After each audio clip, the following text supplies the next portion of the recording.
आज हम बात करेंगे नेताओं के भ्रष्ट आचरण। नेताओं के भ्रष्ट आचरण के बारे में हमारा कानून क्या कहता है। तो एक कानून आज के टाइम में बहुत ज़्यादा सुर्खियों में है, जनप्रतिनिधित्व अधिनियम 1951, रिप्रेजेंटेशन ऑफ पीपल एक्ट 1951।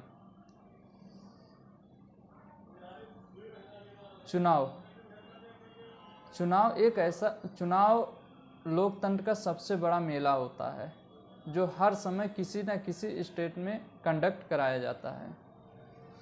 चुनाव के होने से लोकतंत्र में विश्वास की भावना बढ़ जाती है, लोगों का विश्वास लोकतंत्र में बढ़ जाता है। लेकिन कुछ ऐसे भी कार्य हैं जो नेताओं के द्वारा या उम्मीदवार के द्वारा किए जाते हैं जो हमारा कानून उसे मान्यता नहीं देता। इस आधार पे चुनाव को रद्द किया जा सकता है।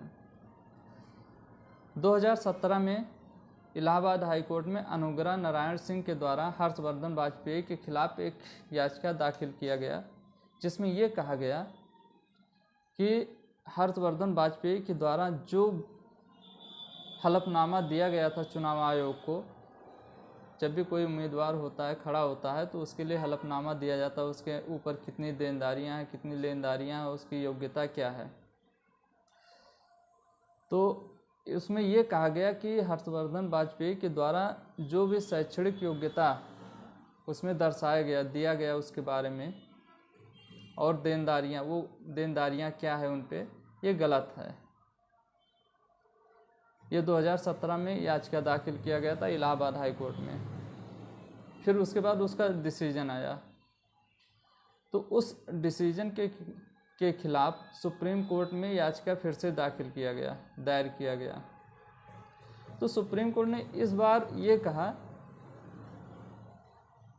कि हम किसी भी चुनाव को इस आधार पर रद्द नहीं कर सकते कि उसने अपनी शैक्षणिक योग्यता को गलत बताया है, क्योंकि कोई भी वोटर, जनता उसकी योग्यता, शैक्षणिक योग्यता को देख के नहीं वोट देती,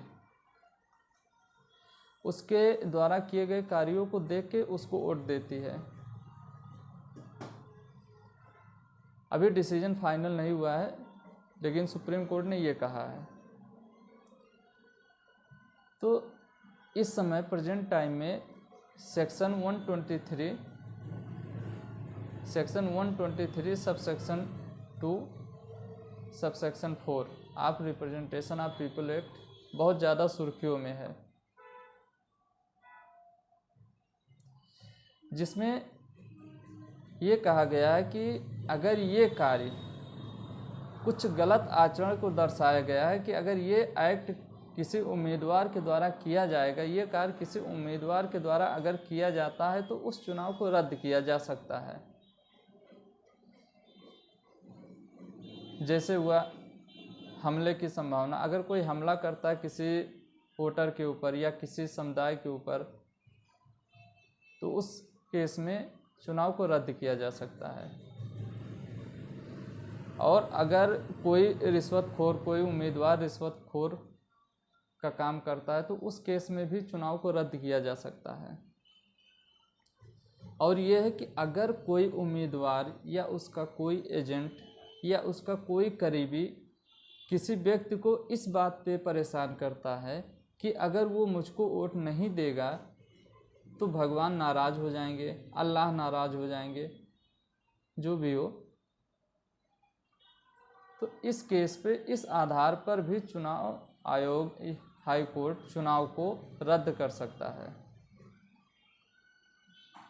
अगर कोई उम्मीदवार ऐसे काम करता है जिनके द्वारा उसके चुनाव में जीतने की संभावना बढ़ जाती है, और वो कार्य जीतने की संभावना बढ़ जाती है, और वो संभावना कैसे बढ़ जाती है, किसी दो समुदाय को आपस में, किसी दो वर्गों को आपस में लड़ा के समाज में द्वेष उत्पन्न करना, समाज को प्रभावित करना, ये करप्ट एक्ट की तरफ इशारा करता है। इस आधार पर भी चुनाव को रद्द किया जा सकता है। अगर किसी व्यक्ति को, किसी नस्ल को, किसी समुदाय को या किसी विशेष वर्ग को समाज से बहिष्कार कर दिया जाता है कि उसने मुझे वोट नहीं दिया, या अगर वोट नहीं दोगे तो हम आपको समाज से बहिष्कार कर देंगे, तो इस आधार पर भी चुनाव को रद्द किया जा सकता है। तो ये सब कुछ ऐसे अभी और कुछ ऐसे उनके द्वारा उम्मीदवार या नेता के द्वारा किए जाएंगे, अगर कोई एक्ट किया जाएगा तो उस आधार पर भी चुनाव को रद्द किया जा सकता है। रद्द किया जाएगा ये नहीं, रद्द किया जा सकता है। ये चुनाव आयोग के ऊपर डिपेंड करता है। चुनाव आयोग से नहीं होगा तो कोर्ट का सहारा लिया जाएगा। तो इस आधार पर भी चुनाव को रद्द किया जा सकता है।